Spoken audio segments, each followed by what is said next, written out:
नमस्कार फ्रेंड्स।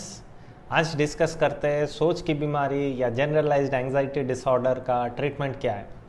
मेरा नाम डॉक्टर कीर्ति अनुराग है। मैं एक सीनियर कंसल्टेंट साइकियाट्रिस्ट हूँ, एक डी एडिक्शन स्पेशलिस्ट हूँ, साथ ही साथ एक सेक्सुअल डिसऑर्डर स्पेशलिस्ट हूँ।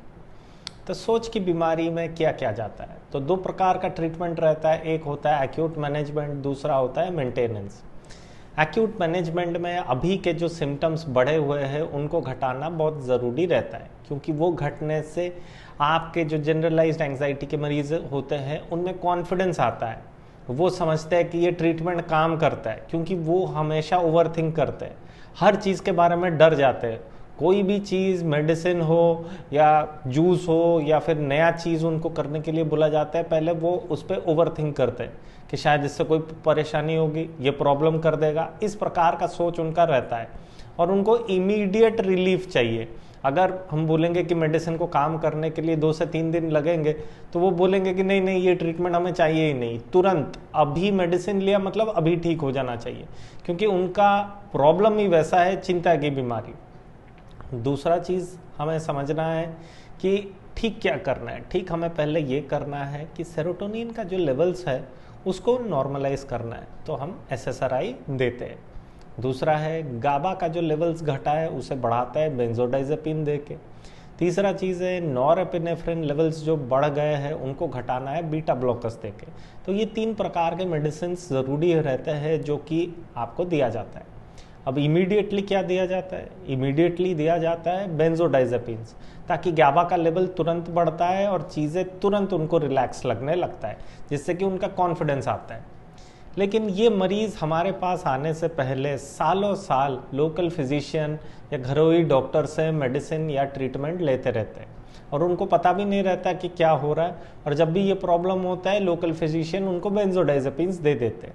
लेकिन बेंजोडाइजेपिन्स ऐसे लोकल फिजिशियन से लेने से इशू ये होता है कि आप कब बंद करना है वो जान नहीं पाते हो, कितना डोज में लेना है जान नहीं पाते हो। अब ये एक्यूट ट्रीटमेंट अगर बहुत सालों तक चलता है तब क्या होता है, लोग इस मेडिसिन के एडिक्टेड हो जाते हैं और प्रॉब्लम बढ़ जाती है। तो जब सालों के बाद चीज़ें वही बेंजोडाइजेपिन्स जो काम कर रहा था अभी काम करना बंद कर दिए हैं, उस परिस्थिति में लोकल फिजिशियन बोल देता है नहीं भाई मेरे से और नहीं हो पा रहा है, मैं हाथ खड़े कर देता हूँ, आप स्पेशलिस्ट के पास जाओ।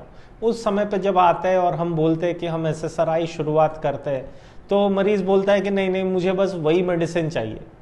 तो यहाँ पर प्रॉब्लम उल्टा ये है कि जो मेडिसिन आपको हानि पहुँचाती है, लिवर प्रॉब्लम्स करवाते हैं, एडिक्शन करवाता है, उस मेडिसिन को आप छोड़ना नहीं चाहते हो, लेकिन जो सही मेडिसिन है वो लेना भी नहीं चाहते हो, क्योंकि डर के कारण।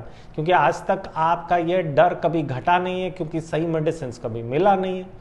तो ये चीज़ भी केयर गिवर्स या केयर टेकर्स को समझना बेहद ज़रूरी है कि जब भी जनरलाइज्ड एंजाइटी डिसऑर्डर्स के सिम्टम्स दिखे तुरंत उनका ट्रीटमेंट शुरुआत करना बेहद ज़रूरी है। नहीं तो आदमी रेजिस्टेंट हो जाता है या फिर एडिक्टेड हो जाता है मेडिसिन को।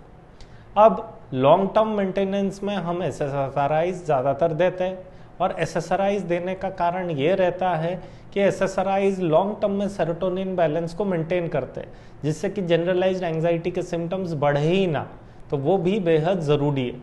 इसके साथ साथ क्या होता है, साइकोलॉजिकल ट्रीटमेंट होता है, जहाँ पर कि मरीज को सिखाया जाता है कि जब इस प्रकार के नकारात्मक या ओवर थिंकिंग वाले सोच आते हैं उसको खुद ही खुद कैसे रोकना है, खुद ही खुद उसके चुंगल से कैसे बाहर निकलना है, वो सिखाया जाता है। तो उसको भी प्रैक्टिस करते रहना है उन टेक्निक्स को। तो सीबीटी बोला जाता है उसे, कॉग्निटिव बिहेवियरल थेरेपी। ये कोई आम थेरेपी नहीं है कि जो 2 लोग बैठकर बातचीत कर लिए और हो गया। ये एक स्ट्रक्चर्ड सिस्टमैटिक सिखाई है एक्सरसाइज है, जिसको कि आपको करना है और डेली बेसिस पे प्रैक्टिस करना है दैनिक जीवन में, जिससे कि ना ही सिर्फ इन चीज़ों में परिवर्तन आएगा, पर साइकोलॉजिकल सिम्टम्स, डर, बेचैनी, ओवर थिंकिंग, इस सारे चीज़ों पे फ़र्क दिखने लगेगा। तो थोड़ा सा काम मेडिसिन करेगा, थोड़ा सा काम आपको करना है, बीच में हर चीज़ में राहत दिखने लगेगी। अब मेडिसिन कितने दिन के लिए चलना चाहिए, तो मेडिसिन एक बार शुरू होते हैं तो आइडियली 1 से 2 साल चलते हैं। उससे पहले तुरंत नहीं बंद करना है, क्योंकि बहुत सारे मरीज जनरलाइज्ड एंजाइटी के 10-15 दिन में राहत मिलने से वो बंद कर देते हैं और एक्यूट ट्रीटमेंट के बाद मेंटेनेंस ट्रीटमेंट लेते ही नहीं है, जिसकी वजह से ये बीमारी फिर से ज़्यादा बढ़ जाती है। और उनका जो विकृत प्रकार का प्रॉब्लम है उसमें वो सोचने लगते हैं कि मेडिसिन ने काम ही नहीं किया। तो ना ही सिर्फ प्रॉब्लम और ज़्यादा बढ़ गई और बीच रास्ते में छोड़ने से मेडिसिन रेजिस्टेंट भी हो गए, और ये प्रॉब्लम उनका भरोसा उठ गया मेडिकल सिस्टम के ऊपर से, तो वो और ज़्यादा कंफर्म हो गया कि मुझे कोई ठीक ही नहीं कर सकता है। तो इस प्रकार के प्रॉब्लम्स को समझाना केयर टेकर्स को और पेशेंट्स को बेहद ज़रूरी है। तो अगर आप इन प्रॉब्लम से जूझ रहे हो तो प्लीज़ अपने आसपास के मनोचिकित्सक या साइकियाट्रिस्ट के पास जाइए और सही रूप से इसका निवारण कीजिए।